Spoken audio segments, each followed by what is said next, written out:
बहुत ही एक सिंपल सा रूल इसके अंदर चलता है कि एक का संबंध अगर दो से है तो चार का संबंध किससे होगा। मतलब एक रिलेशन आपको दिखाया जाता है और दूसरे रिलेशन के बारे में आपसे पूछा जाता है, ठीक है।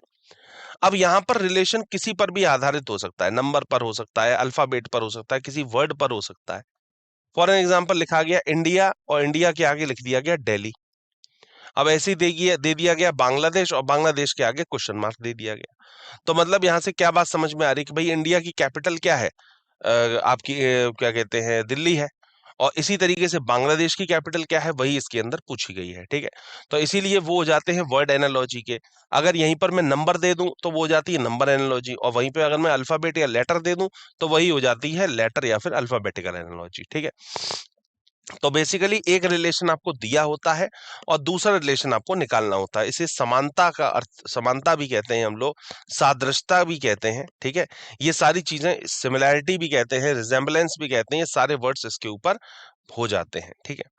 चलिए, तो सबसे पहले तो identify the relationship between the pairs element. आपको सबसे पहले तो जो भी आपको क्वेश्चन आपके सामने आया है, सबसे पहले तो उसके बीच में रिलेशनशिप आपको फाइंड आउट करना होता है कि आपस में इन दोनों के बीच में क्या रिलेशन है।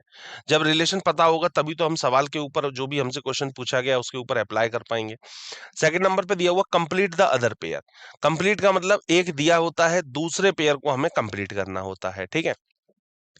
Now it's clear that analogy is established when two pairs element bear the same relationship. बिल्कुल सही बात है, दो रिलेशनशिप आपको दिए जाते हैं, एक में दिया जाएगा सॉल्व करके और दूसरे के बारे में आपसे यहाँ पर इसके अंदर पूछा जाता है, ठीक है। तो ये हो गया इसका बेसिक इंट्रोडक्शन, जो किस तरीके के इसके अंदर क्वेश्चंस आते हैं, ठीक है। अब यहाँ पर सबसे पहले मैं बात करूं, सबसे पहले होती है वर्ड एनालॉजी। अब वर्ड एनालॉजी के अंदर क्या होता है, शब्द। अब शब्द को, वो शब्द ऑल ओवर वर्ल्ड के अंदर, इसको वर्ड एनालॉजी भी कह सकते हैं और वर्ल्ड एनालॉजी भी कह सकते हैं, WORLD वाली एनालॉजी। क्योंकि इसके अंदर दुनिया की कोई भी चीज आ सकती है। कोई देश दे देगा, उसका कैपिटल दे देगा, कोई देश दे देगा, उसकी करेंसी दे देगा, करेंसी, कैपिटल, रिवर, लेक्स, ठीक है। इसके अंदर कुछ भी आ सकता है, ठीक है। तो इसलिए ये वाला जो पार्ट है पर्टिकुलर वर्ड एनालॉजी वाला, इसके लिए आपका थोड़ा अगर जीएस वाला पार्ट थोड़ा सा अगर मजबूत है तो और अच्छे से आप लोग इन चीजों को समझ पाएंगे या कर पाएंगे। तो वर्ड एनालॉजी को बेसिकली 7 पार्ट में डिवाइड किया गया। पहली, analogous pair compilation, analogous pair selection, similar word selection, analogy detection, multiple words analogy, double analogy, और उसके बाद analogy based on choosing letter पर, ठीक है। इस तरीके से 7 तरीके की एनालॉजी यहाँ पर बनाई गई है। अब यहाँ पर सबसे पहले अगर मैं बात करूं तो देखिए किस तरीके से, जैसे यहाँ पर एक तो आपको सिनोनिम वर्ड्स मिल जाते हैं। जैसे हम लोग समानार्थी शब्द कहते हैं, समानार्थी का मतलब एक जैसे वर्ड जिनका मीनिंग हो रहा हो। एबडक्ट या kidnap, endless, eternal, vacant, empty, dearth, scarcity, इनके मीनिंग लगभग एक जैसे हैं। एंटोनिम क्या हो जाता है, अपोजिट, मतलब विलोम वाला, कि ये है, इसका अपोजिट क्या है। नोटिस करना, किसी चीज को आप नोटिस कर रहे हो, किसी चीज को इग्नोर कर रहे हैं, इसका मतलब ये एक दूसरे के अपोजिट हो गए, ठीक है। तो अपोजिट वाला हो गया। इसके बाद कंट्री एंड कॉन्टिनेंट का रिलेशन काफी बार आ जाता है। कंट्री दे रखी है और उसके बाद उसी के अंदर उसका कॉन्टिनेंट दे दिया जाता है, ठीक है, किस कॉन्टिनेंट में आ रही है। जैसे इंडिया एशिया में है, ब्राजील साउथ अमेरिका में, ठीक है। इस तरीके से कंट्री कॉन्टिनेंट का भी रिलेशन आ जाता है, मतलब देश और महाद्वीप का रिलेशन भी आ जाता है, ठीक है। इसके बाद अगर मैं बात करूं, कंट्री एंड कैपिटल का भी रिलेशन आ जाता है, देश होगा और उसके बाद उसकी राजधानी दी होगी। इसके बाद में अगर मैं देखूं तो स्टेट एंड कैपिटल का रिलेशन आ जाता है, आपको राज्य दी जाएगा और उसके बाद राजधानी, जैसे उत्तर प्रदेश लखनऊ, उड़ीसा भुवनेश्वर, गुजरात गांधीनगर, ऐसे ये रिलेशन भी आ जाता है, ठीक है, स्टेट कैपिटल का। कंट्री और करेंसी का रिलेशन आ सकता है, देश और उसकी मुद्रा, मतलब एक देश दिया जा रहा है और उसमें क्या मुद्रा चलती है, ठीक है। इसके बाद में कंट्री एंड पार्लियामेंट का रिलेशन आ जाता है, देश और संसद, कौन सी देश के अंदर उस संसद का नाम क्या होता है। जैसे यूएसए के अंदर कांग्रेस बोली जाती है संसद का नाम, इंडिया के अंदर पार्लियामेंट है, ईरान के अंदर मजलिस है। तो ऐसे देश और उसकी संसद। कंट्री एंड रिवर का रिलेशन आ जाता है, जैसे देश है और उसकी रिवर का, कि इस देश के अंदर ये रिवर बहती है तो इस देश के अंदर कौन सी रिवर बहती है, ठीक है। Animal and young ones, animal और यंग वन, मतलब एनिमल दे रखा होगा और उसके यंग वन, मतलब उनके बच्चे को क्या बोला जाएगा या उसके नवजात को क्या बोला जाएगा, ठीक है। जैसे कैट, किटिन, स्टैग, फॉन, ठीक है, बिल्ली, बिलौटा, बारहसिंगा, हिरन का बच्चा, ठीक है, बाघ, शावक हो गया, इस तरीके से, ठीक है। चलिए, आगे दिया हुआ है एनिमल या फिर things and their keeping place, मतलब कौन सी जानवर या कोई भी चीजें हैं उसको कहाँ पर रखा जाता है या उसके रखने की प्लेस क्या है। ठीक है, जैसे बर्ड्स हैं आइवरी में रहती हैं, फिश है एक्वेरियम में रहती हैं, बीज हैं एपरी में रहती हैं, एनिमल्स जू में रहते हैं। इस तरीके से ये भी रिलेशन आपको दिया जाता है जानवर और उनकी चीजें रखने का स्थान। इसके बाद मेल एंड फीमेल, नर और मादा, जैसे डॉग है मतलब मेल ये हो गया तो उसकी फीमेल क्या हो गई, ये डॉग है तो वो बिच हो गया, हॉर्स है तो मेयर हो गया, लॉयन है तो लॉयनेस हो गया। ठीक है, इसके बाद वर्कर और टूल, मतलब कौन सा वर्कर किस टूल का इस्तेमाल करता है, कर्मी और उसका उपकरण। कौन सा कर्मी है मतलब क्या कहते हैं, कोई वॉरियर है, प्लम्बर है, क्या है, लेबर है, कारपेंटर है, ठीक है, दर्जी है, कौन है, और उसका क्या टूल वो यूज करता है। ठीक है, तो कर्मी और उसका टूल मतलब वर्कर एंड टूल का भी रिलेशन इसमें आता है। इसके बाद प्रोडक्ट एंड रॉ मटेरियल, कौन सा उत्पाद है उसका कच्चा माल क्या है। ठीक है, जैसे कोई भी प्रोडक्ट बन के तैयार हुआ तो उसका उससे पहले उसका रॉ मटेरियल क्या था, जैसे पेपर होता है पल्प से बन के तैयार होता है, फर्नीचर है वुड से बन के तैयार हो रहा है, इस तरीके से। वर्कर एंड वर्किंग प्लेस, कौन सा वर्कर है और वो कहाँ पर कार्य करता है। ठीक है, ये चीज हो जाती है। इसके बाद इसके अंदर है क्वांटिटी एंड यूनिट, कौन सी क्वांटिटी है, मात्रा और इकाई। ठीक है, जैसे रेजिस्टेंस ओएचएम में, प्रेशर पास्कल में, टेम्परेचर डिग्री में नापा जाता है, ऐसी एनर्जी जूल में नापा जाता है। कौन सी क्वांटिटी है और वो किस में नापी जाती है, किस यूनिट में। इसके बाद इंस्ट्रूमेंट एंड मेजरमेंट, कौन सा इंस्ट्रूमेंट है और उससे क्या चीज हम लोग मेजरमेंट काम करने का काम करते हैं। थर्मोमीटर है टेम्परेचर नापते हैं, एनोमीटर है विंड नापते हैं, सीस्मोग्राफ से अर्थक्वेक। ठीक है, उपकरण और उसका माप। टूल एंड एक्शन, उस टूल से क्या एक्शन हो रहा है। ठीक है, उपकरण और उसकी क्रिया, जैसे माइक्रोस्कोप से आप लोग क्या करते हैं, मैग्नीफाई करने का कोई भी काम करने का काम करते हैं, कोई भी चीज बहुत ही छोटी दूर पे दी हुई है उसको बड़ा देखने का काम करते हैं, शील्ड से गार्ड, स्पून से फीड करने का काम करते हैं, इस तरीके से। स्टडी एंड टॉपिक, अध्ययन और विषय, कौन सा स्टडी है और उस स्टडी को क्या बोला जाता है। किसी भी चीज का अगर आप अध्ययन कर रहे हैं तो उसको क्या बोला जा रहा है। अगर आप बर्ड्स के बारे में स्टडी कर रहे हैं तो उसे ऑर्निथोलॉजी बोला गया है, फॉसिल्स के बारे में पढ़ रहे हैं तो उसे पैलिथोलॉजी बोला जाता है, इंसेक्ट के लिए एंटोमोलॉजी, सॉइल के लिए पैडालॉजी हो जाता है। तो इस तरीके से किस चीज की आप स्टडी कर रहे हैं और उसको क्या अध्ययन बोला जा रहा है, किस विषय के बारे में और किस अध्ययन के बारे में, ये भी क्वेश्चंस आपसे पूछे जाते हैं। आगे इसी के अंदर बात करूं तो इंडिविजुअल एंड ड्वेलिंग प्लेस, मतलब कि व्यक्ति और उसका निवास स्थान। ठीक है, कौन सा व्यक्ति और वो कहाँ पर रहता है, जैसे चूहा है बिल में रहता है, एस्किमो है इग्लू में रहते हैं, सोल्जर्स जो हैं बैरक में रहते हैं, चील घोंसला, घोड़ा अस्तबल, कौन सी चीज कहाँ पर रखी जाती है या वो उसका निवास स्थान क्या है। ठीक है, डॉग कैनल में। इसके बाद गेम्स एंड प्लेइंग प्लेस, कौन सा गेम है और वो कहाँ पर खेला जाता है, जैसे क्रिकेट है पिच पर खेली जाती है, टेनिस कोर्ट में, स्केटिंग रिंक में होती है, रेसलिंग एरेना में होती है, खेल और खेलने का स्थान हो गया। ठीक है, इसके बाद स्पोर्ट्स एंड प्लेयर, कौन सा खेल है और वो क्या खिलाड़ी है, जैसे टेनिस है सानिया मिर्जा के लिए जाना जाता है, badminton Saina Nehwal, hockey Sandeep Singh, cricket Mithali Raj. इस तरीके से कौन सा खेल और उसका खिलाड़ी का भी कॉम्बिनेशन आ जाता है। स्पोर्ट्स एंड स्पोर्ट्स टर्म आ जाते हैं, जैसे स्मैश, ये स्मैश जो टर्मिनोलॉजी है ये बेसिकली बैडमिंटन और टेनिस के लिए खेली जाती है जब स्मैश शॉट मारा जाता है। होम रन ये जो टर्मिनोलॉजी है ये बेसबॉल के अंदर बोली जाती है। ठीक है, डमी है ब्रिज के अंदर, पेनल्टी कॉर्नर हॉकी के अंदर बोला जाता है। ठीक है, तो ऐसे सभी का इसके अंदर आपको दिया हुआ है। इसके बाद sports and cup and trophies, कौन सा स्पोर्ट्स है कौन सा खेल है और उसके लिए कौन सी कप या फिर ट्रॉफी होती है ये ध्यान रखना है, जैसे गोल्फ राइडर कप, फुटबॉल के लिए दुरंत कप होता है, बैडमिंटन के लिए ऊबर कप होता है, क्रिकेट के लिए दुलीप ट्रॉफी होती है। ठीक है, ये चीज है। अगला एनिमल और साउंड, कौन सा एनिमल है और वो क्या साउंड प्रोड्यूस करता है, कौन सा जानवर है और उनकी आवाज क्या है। लॉयन है राउर करता है, हॉर्स है नी करता है, डॉग है बार्क करता है। ठीक है, तो सबका अलग अलग कोई ना कोई आवाज होती है, वो आवाज से भी काफी बार क्वेश्चन पूछ लिया जाता है। आगे कंट्री एंड नेशनल गेम, कौन सा कंट्री है और उसका नेशनल गेम क्या है, हर देश का कोई ना कोई एक नेशनल गेम होता है, तो नेशनल गेम भी पूछ लेता है, ब्रिटेन का क्रिकेट है, इंडिया का हॉकी है, यूएसए का बेसबॉल है, सबका कोई ना कोई राष्ट्रीय खेल होता है वो भी पूछ लेता है। ठीक है, इसके बाद कंट्री और नेशनल एम्बलम, देश है और उसका नेशनल एम्बलम क्या है, राष्ट्रीय प्रतीक क्या है। इंडिया का जैसे लॉयन है, ठीक है, यूके का रोज है, कनाडा का व्हाइट लिली है, स्पेन का ईगल है। तो ऐसे कौन सी कंट्री है और उसका क्या देश जो दे रखा है और उसका राष्ट्रीय प्रतीक क्या है, नेशनल एम्बलम क्या है, ये भी पूछ लिया जाता है। तो ये सारी चीजें इसके अंदर बेसिकली आपको देखने को मिलती हैं। और कुछ बेसिक चीजें जो इसके अंदर समझने वाली हैं वो क्या है, जैसे स्पोर्ट्स एंड कप अवार्ड्स आ जाते हैं, साइंस एंड टेक्नोलॉजी के क्वेश्चन आ जाते हैं जिसे हम लोग विज्ञान और प्रौद्योगिकी बोलते हैं, हिस्ट्री इतिहास से रिलेटेड आ जाते हैं, पॉलिटिक्स आर्ट एंड कल्चर से रिलेटेड क्वेश्चन आ जाते हैं, ज्योग्राफी और सोशल फैक्ट से रिलेटेड क्वेश्चन आते हैं इसके अंदर, ठीक है।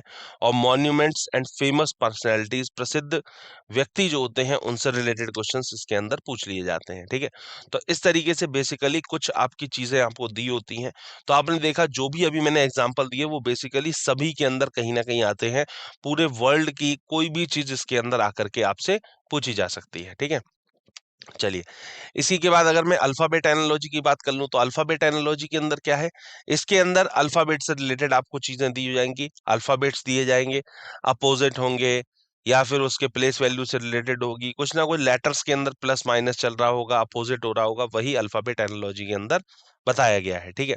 इसके बाद यहीं पर अगर मैं बात कर लूं नंबर एनालॉजी की, तो नंबर एनालॉजी सीधी सी बात है नंबर के ऊपर आधारित होगी, नंबर से related subtraction, addition, multiplication, division या स्क्वायर कुछ ना कुछ या क्यूब, इस तरीके से कोई ना कोई चीज दी जाती है, वो नंबर एनालॉजी के अंदर पूछ ली जाती है, संख्या सादृश्य जिसे हम लोग कहते हैं, ठीक है। Choosing a number, choosing a similar related pair in the given information, choosing a number similar to a set of numbers और choosing a number set similar to a given number, जो भी नंबर दिया हुआ है उसके आधार पर, ठीक है। और आखिरी में आ जाता है लेटर और नंबर दोनों का कॉम्बिनेशन। इसके अंदर लेटर और नंबर दोनों का मैटर आ जाएगा, कुछ लेटर दिए होंगे, कुछ नंबर दिए जाएंगे और फिर ये देखना होगा कि ये लेटर और नंबर से क्या चीज बनके तैयार हो रही है। तो बेसिकली जो कॉन्सेप्ट्स हैं वो इसके अंदर आपके बेसिक जो है वो ये वाली सारी चीजें इसके अंदर पूछी जा रही हैं, ठीक है। चलिए, अब आते हैं हमारे क्वेश्चन नंबर पहले पर। सबसे पहला सवाल आप सभी की स्क्रीन के ऊपर आ चुका है। अब इस क्वेश्चन को हम लोग सॉल्व करते हैं, आइए जरा देखते हैं क्या है। बोला गया था रिवर, स्ट्रीम हिंदी में भी लिखा हुआ है नदी मतलब धारा, और ओशियन के लिए पूछा गया मतलब महासागर के लिए पूछा गया है। करंट, पॉन्ड, डैम या सी मतलब धारा, तालाब, बांध या फिर समुद्र, ठीक है। करिए एक बार क्वेश्चन को, फिर इसके सॉल्यूशन पर बात करते हैं जी।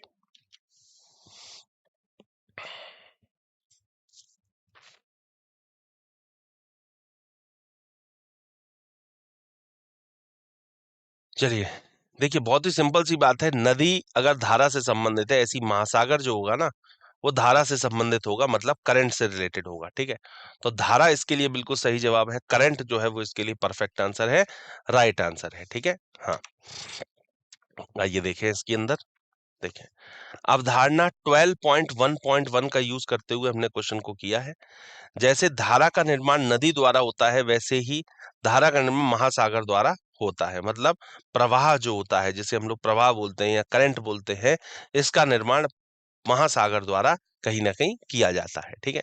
तो इसके लिए सही जवाब होगा प्रवाह मतलब करंट, ठीक। चलिए, अगला क्वेश्चन आया है, आइए बढ़ते हैं।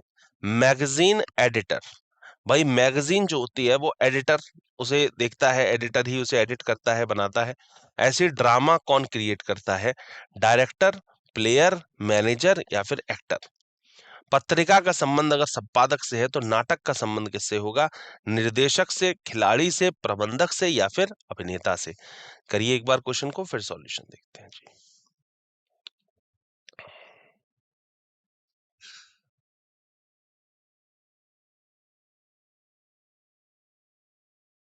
चलिए, आइए देखें क्या होना चाहिए इसके लिए परफेक्ट आंसर। देखिए, इसके लिए ए ऑप्शन निर्देशक जो है, डायरेक्टर जो है वो इसके लिए बिल्कुल सही होगा। क्यों भाई, अवधारणा 12.1.1 का यूज करते हुए संपादक की भूमिका पत्रिका को प्रकाशित करती है, उसी तरह निर्देशक की भूमिका नाटक को निर्देशित करती है। बिल्कुल सही बात है, नाटक जो होता है, ड्रामा जो होता है उसे डायरेक्टर ही डायरेक्ट करता है, वही बनवाता है उसे, ठीक है। तो निर्देशक इसके लिए बिल्कुल सही है, डायरेक्टर, परफेक्ट। अगला क्वेश्चन आया है, आर्क के लिए सर्कल है तो लाइन के लिए क्या होना चाहिए, पॉइंट, रेक्टेंगल, एलिप्स या फिर स्पेयर। चाप अगर वृत्त से संबंधित है तो रेखा का संबंध किससे है, बिंदु से, आयत से, दीर्घवृत्त से या फिर गोला से, ठीक है। करिए एक बार क्वेश्चन को, फिर सॉल्यूशन देखते हैं जी।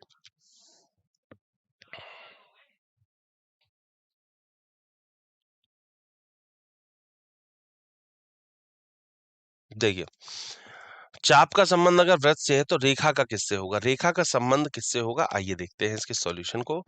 देखें, रेखा का संबंध जो होगा वो आयत से होगा। आयत का मतलब हो गया रेक्टेंगल से होगा, ठीक है। Rectangle is formed by extending the line. एक आयत जो होता है वो रेखा को बढ़ा करके बनाया जाता है, तो इसके लिए आयत बिल्कुल सही जवाब है। रेक्टेंगल इसके लिए परफेक्ट आंसर है, राइट आंसर है, ठीक है। चलिए अगला क्वेश्चन आया है क्या, फ्रेंच फ्रांस, ये लैंग्वेज से रिलेटेड हो गया। फ्रेंच जो होती है language, French is a language which is spoken in France and Dutch it is also a language. Dutch भी एक लैंग्वेज। अब ये कहाँ बोली जाती है, हॉलैंड में बोली जाती है, नॉर्वे में, या फिजी में, या फिर स्वीडन में। ऑप्शंस आपको दिए हुए हैं ऑलरेडी, एक बार क्वेश्चन को ट्राई करें फिर सॉल्यूशन को देखते हैं जी।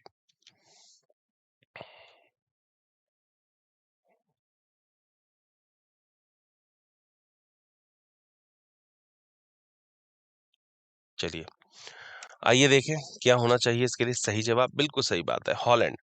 इसके लिए हॉलैंड बिल्कुल सही जवाब है। French it is a language which is spoken in France and Dutch it is also a language which is spoken in Holland, जो कि हॉलैंड के अंदर बोली जाती है, ठीक है। फ्रांच जो है वो फ्रांस की भाषा है, उसी प्रकार डच जो है वो नीदरलैंड की भाषा है, और नीदरलैंड का मतलब हो गया हॉलैंड, नीदरलैंड का एक क्षेत्र हो जाता है, ठीक है। तो हॉलैंड इसके लिए बिल्कुल सही जवाब है, परफेक्ट आंसर है, एकदम सही जवाब, ठीक है। चलिए अगला क्वेश्चन आया है फिफ्थ नंबर, क्या कह रहा है, ड्रेस का रिलेशन अगर टेलर से है तो पोशाक का संबंध जैसे अगर दर्जी से है तो किसका संबंध कारपेंटर से होगा, ठीक है। मतलब दर्जी जो होता है, टेलर जो होता है वो ड्रेस तैयार करता है, ऐसी बढ़ई क्या तैयार करता है, बेसिकली वो ये पूछना चाह रहा है। लकड़ी तैयार करता है, असबाब तैयार करता है, चमड़ा या फिर कपड़ा, वुड, फर्नीचर, लेदर या फिर क्लॉथ। एक बार ट्राई करें इस क्वेश्चन को फिर सॉल्यूशन देखते हैं जी।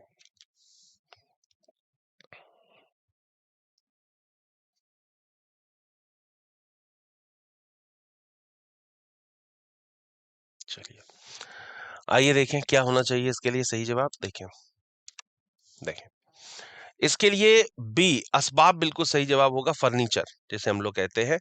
भाई ड्रेस जो होता है वो टेलर बनाता है, बिल्कुल सही बात है। ऐसी फर्नीचर जो होता है वो कारपेंटर बनाता है, ठीक है। तो फर्नीचर इसके लिए बिल्कुल सही है, और फर्नीचर को हिंदी में बोला जाता है असबाब, ठीक है। तो जैसे एक दर्जी पोशाक बनाता है वैसे बढ़ई जो होता है वो असबाब बनाता है, बिल्कुल सही बात है। As a tailor makes dress, similarly a carpenter makes furniture, furniture को तैयार करता है, ठीक है जी। अगला क्वेश्चन आया है फिर दोबारा से देखेंगे, जेन्युइन ऑथेंटिकेट, ऐसी मिराज के लिए क्या होना चाहिए, असली, प्रमाणिक, तो मृग तृष्णा को के लिए क्या होना चाहिए। ऑप्शंस दिए हुए हैं, प्रतिबिंब, छवि, भ्रम या शरण। जेन्युइन का संबंध अगर ऑथेंटिकेट से है तो मिराज का रिलेशन किससे होगा, रिफ्लेक्शन से, इमेज से, इल्यूजन से या फिर हाइड आउट से। चलिए करिए एक बार फिर सॉल्यूशन को देखते हैं जी।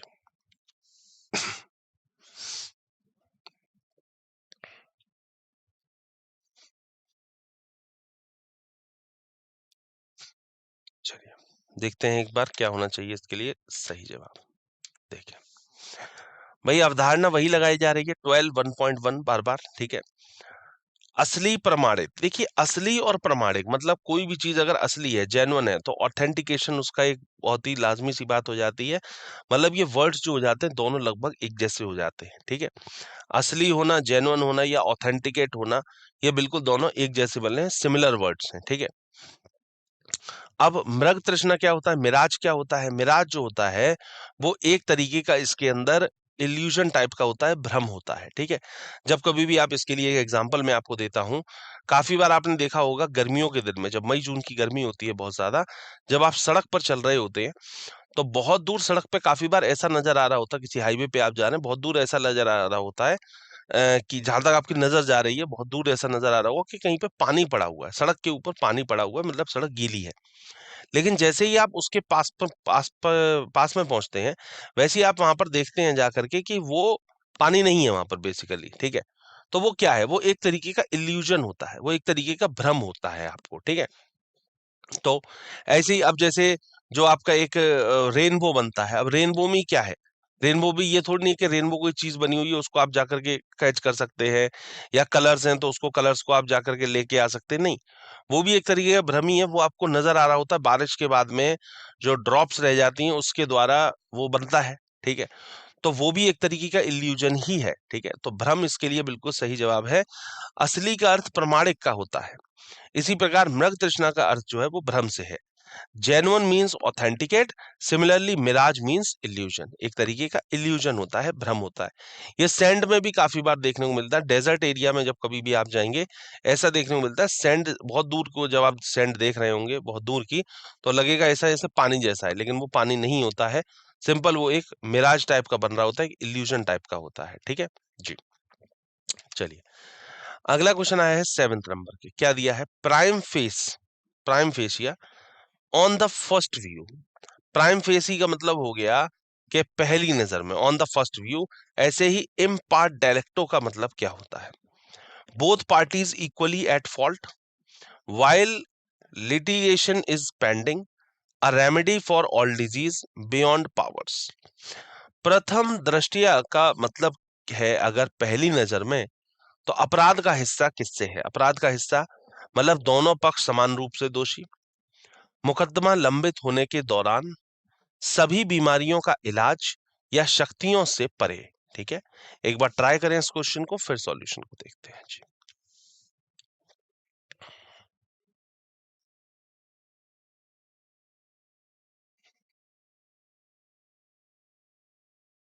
चलिए आइए देखते हैं क्या होना चाहिए भाई, अपराध का हिस्सा।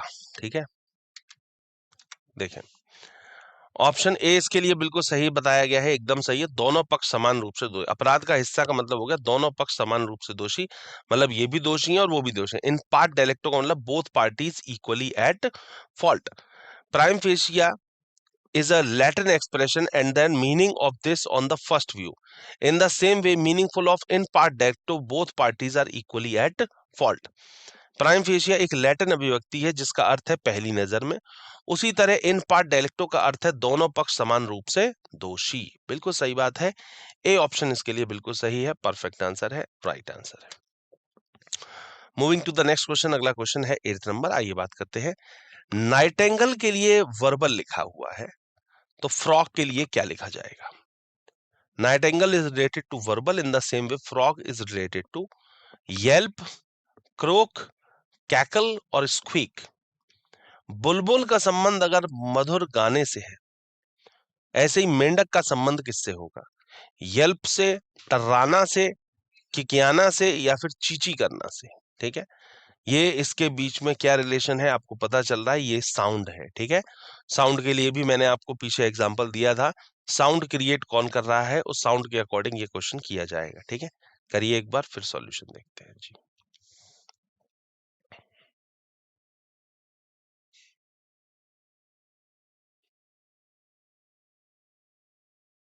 चलिए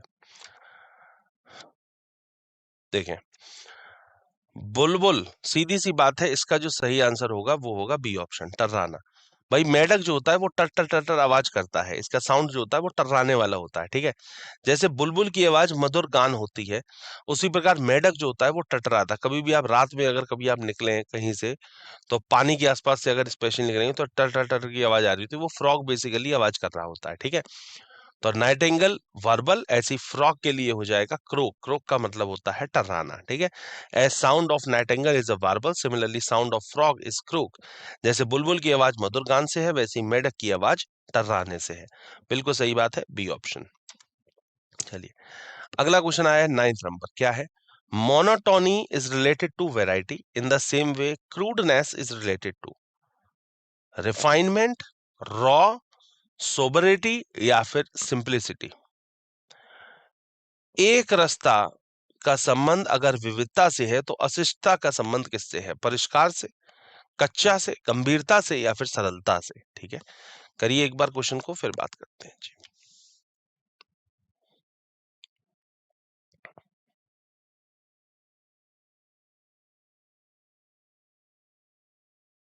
चलिए आइए देखें क्या होना चाहिए इसके लिए सही जवाब। देखिए अशिष्टता का मतलब, या इसका जो एक कह सकते हैं मीनिंगफुल वर्ड जो इसके साथ का निकल के आ रहा है, वो निकल के आ रहा है परिष्कार करना, मतलब मोनोटोमी वैरायटी, एक सरता विविधता, बिल्कुल सही बात है। और क्रूडनेस के लिए हो जाएगा रिफाइनमेंट, मतलब परिष्कार। ठीक है, ऐसे ही monotony is antonym of variety, similarly crudeness is the antonym of refinement, ठीक है। एक सरता विविधता का विलोम है, इसी प्रकार अशिष्टता परिष्कार का विलोम है, ठीक है। ये विलोम शब्द है, ठीक है, एक दूसरे के कहीं ना कहीं एंटोनिम है। सिनोनिम तब होता है जब एक जैसे होते हैं, एंटोनिम तब होता है जब एक दूसरे के ऑपोजिट होते हैं, ठीक है। चलिए अगला दिया है बर्गलर हाउस, तो पायरेट के लिए क्या होना चाहिए? सी शिप, सेलर या फिर क्रू। चोर घर, तो समुद्री डाकू किसके लिए होना चाहिए? समुद्र, जहाज, नाविक या फिर दल, ठीक है। करिए एक बार क्वेश्चन को, फिर सॉल्यूशन देखते हैं जी।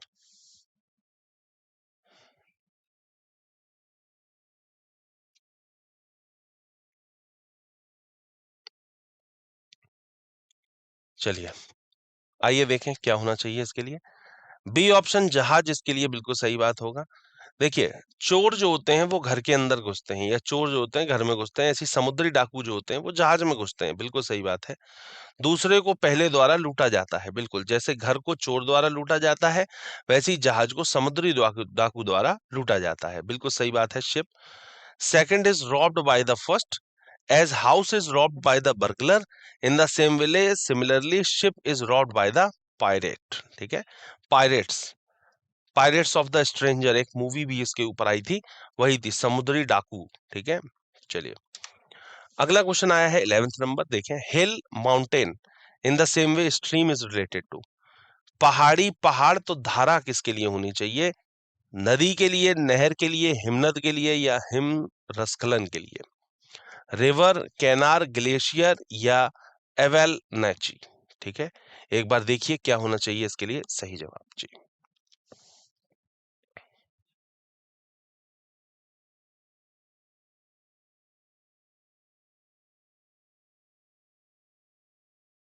चलिए तो पहाड़ी का संबंध पहाड़ से है, ऐसी धारा का संबंध किससे होगा ये पूछा गया है। देखिए भाई धारा का संबंध जो होगा वो नदी से होगा, धारा जो होती है वो नदी में बहती है, ठीक है। स्ट्रीम किस में होता है? रिवर के अंदर, ठीक है। Second is larger form of the first, ठीक है। Here, mountain is larger form of hill. In the same way, river is the larger form of stream. सही बात है।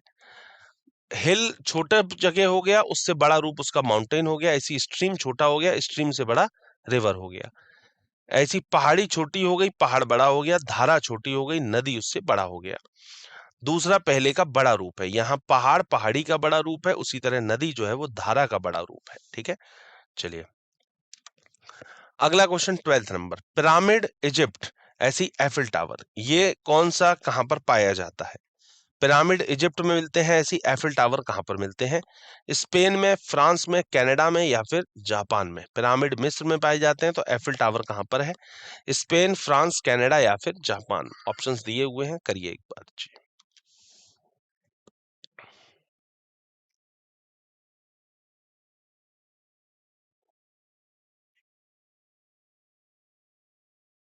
चलिए आइए देखते हैं क्या होना चाहिए इसके लिए सही जवाब। देखिए भाई पिरामिड इजिप्ट में मिल रहे हैं, एफिल टावर कहां पर है? एफिल टावर जो है वो आपका फ्रांस में देखने को मिलता है। पिरामिड मिस्र में स्थित है, ऐसी एफिल टावर आपका फ्रांस में देखने को मिलता है, फ्रांस इसके लिए बिल्कुल सही है। Pyramid is situated in Egypt, in the same way Eiffel tower is situated in France, बिल्कुल सही बात है, ठीक है। चलिए अगला क्वेश्चन आया है 13th नंबर, आइए देखते हैं। फुट के आगे क्वेश्चन मार्क दिया है, ऐसी हैंड के आगे रिस्ट दिया है। हैंड, रिस्ट, ऐसी फुट के आगे क्या होना चाहिए? लेंथ, शू, एंकल या फिर लेग? पैर के आगे क्वेश्चन मार्क है, तो हाथ के आगे कलाई लिखा हुआ है। अब पैर के आगे क्या आना चाहिए? लंबाई, जूता, टखना या फिर पैर, ठीक है। एक बार देखिए फिर आंसर करते हैं जी।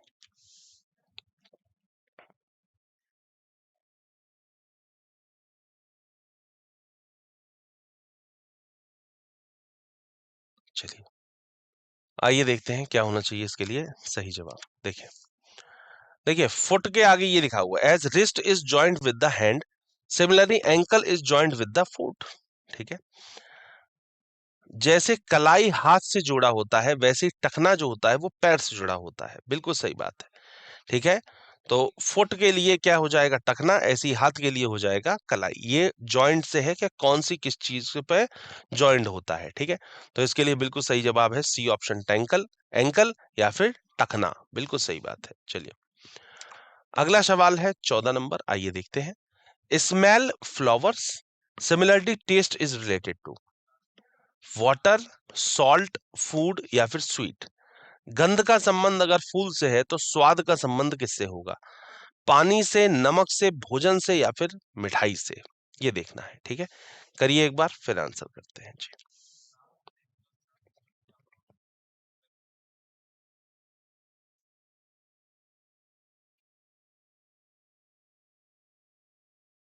चलिए आइए देखते हैं क्या होना चाहिए इसके लिए सही जवाब। देखें, देखिए वी यूज द कॉन्सेप्ट वही 12.1 पर, स्मेल का रिलेशन अगर फ्लावर से है, फ्लावर में स्मेल आती है, वैसे टेस्ट का रिलेशन हो जाएगा फूड से, ठीक है। तो भोजन इसके लिए बिल्कुल सही जवाब है। गंध का संबंध अगर फूल से है तो स्वाद का संबंध भोजन से है, बिल्कुल सही बात है। फूड एकदम सही जवाब, स्मेल फ्लावर, फ्लावर के अंदर स्मेल आती है, ऐसे ही फूड के अंदर टेस्ट आता है, बिल्कुल सिमिलर, एकदम एक जैसा। चलिए अगला क्वेश्चन है 15 नंबर, आइए बढ़ते हैं। इनहिलेशन फायर से रिलेटेड है, इसी कैटलिस्ट का मतलब किससे होगा, कैटलिज्म का मतलब अर्थक्वेक से, स्ट्रीम से, इमरजेंसी से या फिर डिजास्टर से।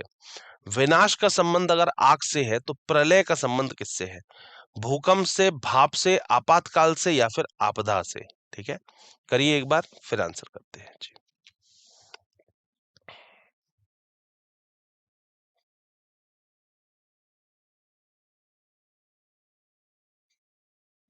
जी, इनिलेशन इज रिलेटेड टू फायर, कैटलिज्म का रिलेशन किससे होगा, ठीक है। देखें, देखिए आग का संबंध अगर विनाश से है, उसी प्रकार भूकंप का रिलेशन जो है वो प्रलय से है, किससे है, प्रलय से है, ठीक है। तो बिल्कुल सही बात है, इनिलेशन इज रिलेटेड टू फायर, ऐसे ही कैटलिज्म जो है ये आपका अर्थक्वेक से रिलेटेड है, ए ऑप्शन इसके लिए बिल्कुल सही है। As fire can be annihilation, similarly earthquake can be cataclysm, ठीक है, बिल्कुल सही बात है, भूकंप परफेक्ट आंसर है। चलिए अगला क्वेश्चन है 16 नंबर, स्मोक पॉल्यूशन, तो वॉर के लिए क्या होना चाहिए, पीस, विक्ट्री, ट्रेटी या फिर डिस्ट्रक्शन। धुआं का संबंध अगर प्रदूषण से है तो युद्ध का संबंध किससे होगा, शांति से, विजय से, संधि से या फिर विनाश से, ठीक है। करिए एक बार फिर सॉल्यूशन पर बात करते हैं जी।